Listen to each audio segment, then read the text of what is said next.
আবু আব্দুল্লাহ জাল্লা রহমতুল্লাহ আলাইহির বয়স যখন 8 থেকে 9 বছর হয়েছে, আবু আব্দুল্লাহ আর মার কাছে যা ডাক দিয়া কয়, আম্মা গো, আমি তো আপনার সন্তান, আপনি কি কথাটা মানেননি?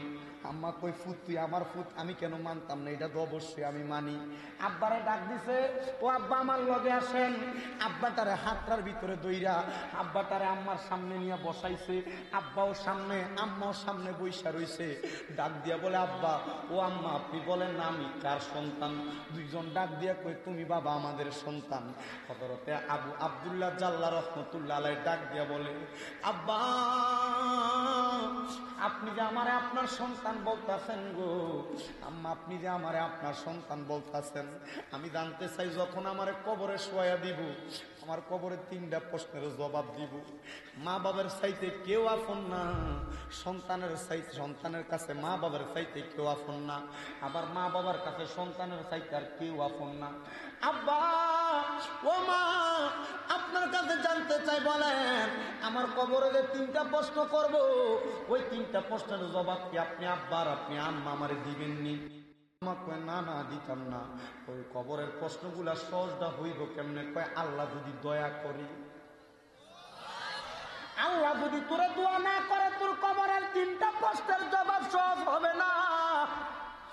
আল্লাহ যদি তোরে রহম না করে, ওই কবরের 3টা প্রশ্নের জবাব আমার আল্লাহ পাক যদি সহজ না করে, ওই কবরের জবাবগুলো তোর দেওয়া কঠিন হয়ে দাঁড়াইব।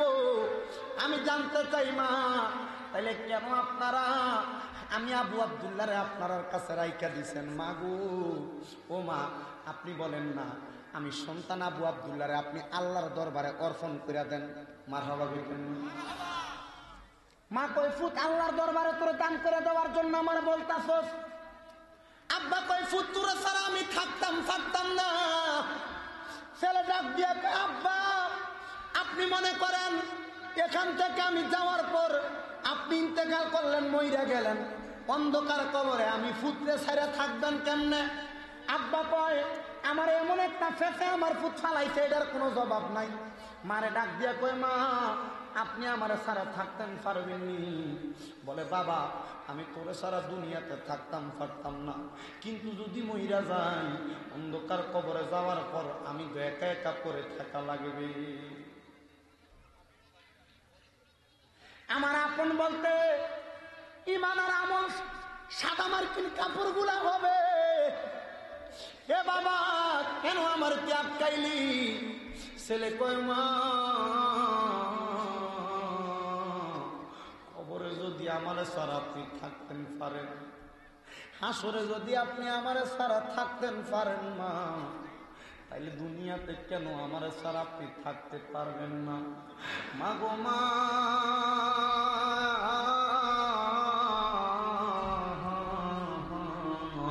আপনি কবরে আমার সারা থাকবেন না, দুনিয়ার জমিনের মধ্যে সারাও আপনি থাকবেন না। আপনি মা আমার কাছে বলেন না, তাইলে আমারে আপনার কাছে রাইখা লাভটা কি হইব?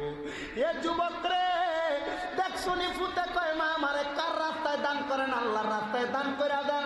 বলতে, ঠিক আছে না, তোরা আল্লাহর রাস্তায় দান করে দিলাম। আল্লাহর রাস্তায় দান করার পর ফুটের বয়স মাত্র 8 বছর। কয় বছর? 8 বছরের ছেলেটারে আল্লাহর রাস্তায় দান করে দিছে। 8 বছরের ফলা মা বাবার কাছ থেকে পা গুলার ভিতরে দূরা দূরা সালাম করছে। সালাম করে চলে গেছে ইরাকের বড় একটা মাদ্রাসায়। মাদ্রাসার সামনে দায়া হুজুরের কাছে ডাক দিয়া বলে, ও মিয়া সাহেব, ও হুজুর, আপনার কাছে আমার আবদার, আমার মা আমারে আল্লাহর রাস্তায় দান করে দিছে, আপনি বলেন না আল্লাহ পাক রব্বুল আলামিনের কোরআন শরীফ আপনি আমার এই সিনাটার ভিতরে দিয়ে দিবেননি? 8 বছরের ছেলে বুঝে নাকি মা বাপ ছেড়ে দিয়ে চলে আসছে আল্লাহর রাস্তায়। জিজ্ঞাসা করিয়া বাগাউড়ার যুবক, এ নবীগঞ্জের যুবক, তুমি বলো তুমি আমার আল্লাহর জন্য কি করছো? যুবক বলবে, হুজুর কিছু করি নাই, আজকে এশারের নামাজ যত পড়ছে না, অনেক মানুষ মাহফিলের প্যান্ডেলে বইয়া রইছে। এ বন্ধুরে, ওই ছেলেটা ভাইয়া আল্লাহর কোরআনটার দিকে তাকায় তাকায় হুজুরকে ডাক দিয়ে বলেন, হুজুর, ও হুজুর, আল্লাহর কোরআনটা আপনি আমার সিনাডার ভিতরে দিবেননি? আমার একবার বলেন। হুজুর বলে তোমার বাবার নাম কি? কয় আমার বাবা নাই। আসলে আছে না নাই? আসলে আব্বাও আছে আম্মাও আছে, কথা সত্য, কিন্তু ছেলেটা পরিচয় দেয় না। যদি পরিচয় দেয়, যদি কোরআন তেলাওয়াত না করায়, ছেলেটা দেয়া ডাক দিয়ে কই হুজুর আমার বড় শখ, আমি জীবনে আল্লাহর কোরআনটা শিক্ষা করতাম। গতকালকেও মাহফিলে আসার আগে আপনারা দুয়ার বরকতে কুমিল্লা শহরে, আমি ছোট মানুষ, আমার 6টা মাদ্রাসা, আমার একটা মাদ্রাসার ছাত্র আমার মসজিদে জুমার নামাজের সময় আমার মসজিদে এসে চোখের পানিটি ফালাইয়া দিছে, কান্দে কই হুজুর আমার কোরআন শরীফ খতম হয়ে গেছে, কোরআনের হেফজ আমি বুকে নিয়ে নিছি। হুজুর কষ্টের বিষয় কি জানেননি? আমার আগামীকালকে মাদ্রাসার ভিতরে ফাঁকজি দিব। কত ফোলাপান নিয়ত করে রাখছে মাদ্রাসায় ফাঁকরিটা পরাইয়া দিলে হাফেজ সাহেব হওয়ার পরে ফাঁকরিটা নিয়ে আব্বার মাথার ভিতরে তুইলা দিব। হুজুর ও হুজুর, আমার আব্বা তো মইরা গেছে আজকে 1টা বছর হয়। আমার আব্বার বড় স্বপ্ন ছিল আমি কোরআনে হাফেজ হওয়ার পর আমার আব্বা আমার বুকটার ভিতরে দূরে দূরে কান্না করব। আমার আব্বা নাই, আমি আমার মাথার ফাঁকরিটা কার মাথার দিব? গতকালকে মাহফিল করছি মাধবপুরে। ওই মাহফিল করার সময় ওইখানে অনেকগুলা 7 জন ছাত্ররে ওই মাদ্রাসার মাহফিলে ফাঁকরি পরানো হয়েছে। শেষে দিয়ে আমি একটা ছেলেরে ফাঁকরি পরাইছি। এই ছেলেটা মাদ্রাসার মাহফিলটাতে স্টেজে ওঠার আগে রুমের ভিতরে এসে আমারে কয় হুজুর আমার আব্বা নাই, আমার আম্মা আছে, আজকে মাহফিলে আমার 6 জন পোলাপাইনের আব্বাইছে মাদ্রাসার ভিতরে ফাঁকরি দিব, তারা দেখার লাইয়া আমার আব্বাইছেন। আমার বুকটা কষ্টে ফাইকা যাইতাছে। হযরত আবু আব্দুল্লাহ ডাক দিয়ে বলে হুজুর আমার শখ আল্লাহর কোরআনটা আমার সিনার ভিতরে ধারণ করব। বাবা সত্য কথা, ওয়েলকাম, আসো চলে আসো, আল্লাহর কোরআন তুমি মুখস্থ করবা।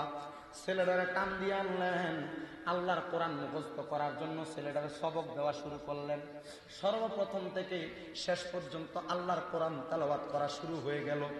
আরে 1 দিন 2 দিন 3 দিন যায়, ছেলেটা কোরআনের সবক এত সুন্দর করে দিতাছে, এমন সুন্দরভাবে শোনাইতাছে, এমন সুন্দরভাবে আমুকটা দিতাছে। ফোলাডার কোরআন তেলাওয়াত শুনে উস্তাদ জি গরম পাগল হয়ে গেল। এই ছোট্ট ছেলে 8 বছরের ফোলাডা আল্লাহর কোরআনটারে এত সুন্দর করে 3 মাসের মধ্যে আয়ত্ত করে ফলাইছে। যাইতে যাইতে যাইতে যাইতে 2 বছর পর্যন্ত চলে গেছে, ফোলার বয়স হয়ে গেছে 10 বছর।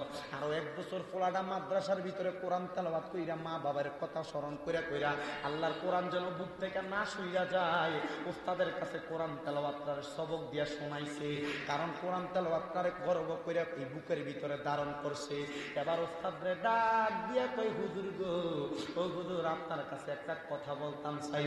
বলে তুমি কি কথা বলতে চাও? হুজুর আজকে 3 বছর হয়ে গেছে আপনার মাদ্রাসায় এসে ভর্তি হয়েছি। কেন ভর্তি হয়েছি জানেননি? আমি ভর্তি হয়েছি আল্লাহর কোরআন আমার সিনার ভিতরে নেওয়ার জন্য।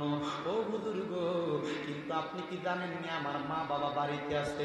হুজুর কই তুমি দি দেখি একটা মিথ্যাবাদী। কই হুজুর আমার মাও কামাই করে না, টাকা পয়সা ইনকাম নাই, আমার আব্বাও টাকা পয়সা কামাই করে না, আমার বাবা কোনো রোজগার করে না, আমারে পড়াইব কেমনে? আমার বাপ মা নাই কই আমি আপনার মাদ্রাসায় ভর্তি হয়েছি, এখন কোরআন শিক্ষা পালাইছি। হুজুর একটা ডাক দিয়া কয় ছেলে, আল্লাহু আকবারটা জোরে বলবেন। হুজুর একটা ডাক দিয়া কয় আব্বু রে,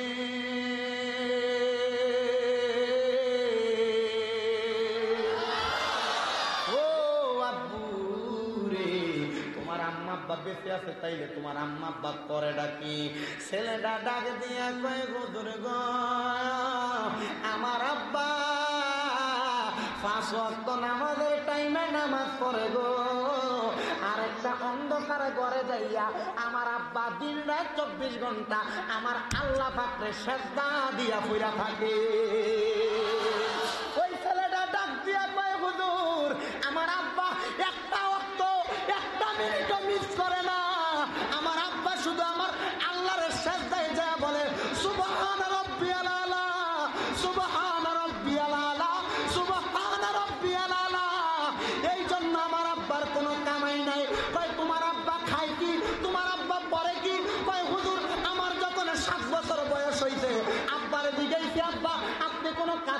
করেন না, খাবার আনলেন কই থেকে? আমার আব্বা কইছে আমি গভীর রাত্রে তাহাজ্জুদের নামাজ পড়ি, নামাজ পড়ে সালামটা ফিরে দেখি আমার বাম পাশ দিয়া আল্লাহর কুদরতি খানা হাজির হইয়া যায়। কিসের খানা? কুদরতি খানা।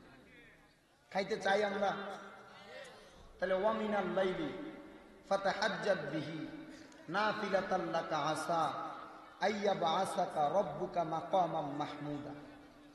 তাহাজ্জুদের নামাজ পড়তে হবে, পড়লে মাকামে মাহমুদ প্রশংসার জায়গা পাবেন। কিসের নামাজ? অনেক যুবক বিদেশ যাইতে পারে না, অনেক ছেলেমেয়েরা পড়ালেখায় উন্নতি করতে পারতেছে না, অনেক পরিবারে অশান্তি, অনেক ছেলেরা বিদেশ গেছে শান্তিতে নাই। সব সমাধান হয়ে যাবে। 3 মাস সময় দিলাম। কয় মাস? ফজরের নামাজের আগে উঠবেন, ওযু বানাইবেন, 12 রাকাত তাহাজ্জুদ নামাজ পড়বেন। কয় রাকাত? নামাজ পড়ার পর আল্লাহর কাছে সেজদায় পড়বেন, ফজরের আগ পর্যন্ত সেজদায় পড়ে থাকবেন। যতক্ষণ চোখের পানি না বাড়িব ততক্ষণ পর্যন্ত সেজদা থেকে মাথা তুলবেন না। আল্লাহর কসম, আল্লাহর কসম, আল্লাহর কসম, যদি আপনার ইখলাসের সাথে তাহাজ্জুদের নামাজ 3 মাস পড়েন, মনের যত কষ্ট, মনের যত আশা একজন পূরণ করতে পারে। ডান হাত তুলে বলেন তিনি কে? জোরে বলেন কে? ও আজকে সারা রাত্র লাগবো না, সামান্য পরিমাণ অ্যান্টিবায়োটিকের মতো হইলে চলবে। চলবে না? দেখা দেখা একবার একটা ফাঁকু প্রথম থেকে দেখছি। হ্যাঁ, আল্লাহ তার শিফা দান করুক, আমিন কম। ছেলেটাকে হুজুর বলে তোমার আব্বা কি করে? ছেলেদের ডাক দিয়ে বলেন হুজুর আমার আব্বু অন্য কোনো কাজ করে না, 5 ওয়াক্ত নামাজ পড়ে। আর এই 5 ওয়াক্ত নামাজের মাঝামাঝি যে সময়গুলো আছে আমার বাবা আল্লাহর দরবারে সেজদা দিয়ে পড়ে থাকে। না সুবহানাল্লাহ বাড়িতে দিয়ে বলবেন। হুজুর ডাক দিয়ে বলে বাবা আল্লাহর কুদরতি খাবার তোমার আব্বা খায়, তাইলে তোমার মা কি করে?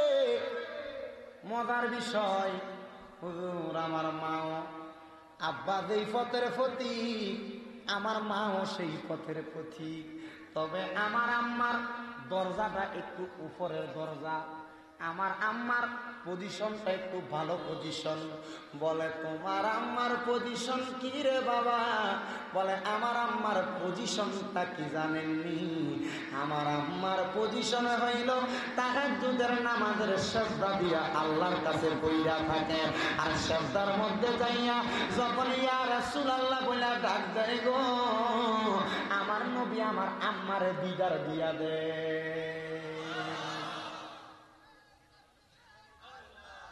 সবাই জোরে বলেন না মারহাবা। নবীর দিদার যদি দিয়া দেয় রে ওই মহিলাটা কি সাধারণ না অসাধারণ? আর জোরে বলেন সাধারণ না অসাধারণ? ছেলেটা ডাক দিয়া বলে এ হুজুর আমি আমার আম্মার কাছে যাইতে চাই। বলে তুমি যদি তোমার আম্মার কাছে যাইতে চাও চলো চলো তুমি তোমার মায়ের কাছে চলো।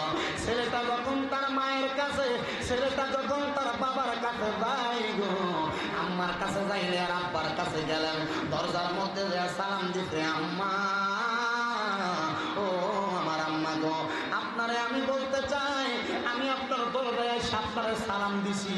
ও মা আপনি আপনার দরজাটা তাড়াতাড়ি আপনি খুইলা ফেলেন। মারহাবাটা কি জোরে বলবেন না? ছেলেটা ডাক দিছে নারে তাকবীর, নারে তাকবীর, নারে রিসালাত। হযরত মাওলানা হাফেজ গোলাম জিলানী আন-নুমানী হুজুরের আগমন, হযরত মাওলানা হাফেজ গোলাম জিলানী আন-নুমানী সাহেবের আগমন। এই মাহফিলের পক্ষ থেকে, এই মাহফিলের পক্ষ থেকে আমরা দেখতে পাচ্ছি আজকের মাহফিলের যিনি সম্মানিত বিশেষ অতিথি হযরত মাওলানা হাফেজ গোলাম জিলানী আন-নুমানী হুজুর এসে উপস্থিত হয়েছে।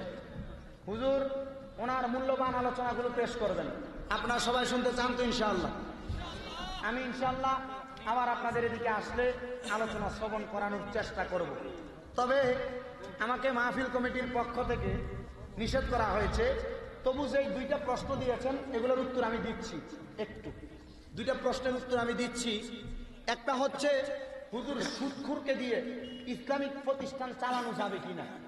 2 নাম্বার প্রশ্ন, হুজুর আরেকটা প্রশ্ন কইরে বাবা হয়ে গেছে, মসজিদের ইমাম সাহেব সিগারেট খাইতে পারবে কিনা। নাউজুবিল্লাহ কইতেন আরো জোরে কন্যা নাউজুবিল্লাহ।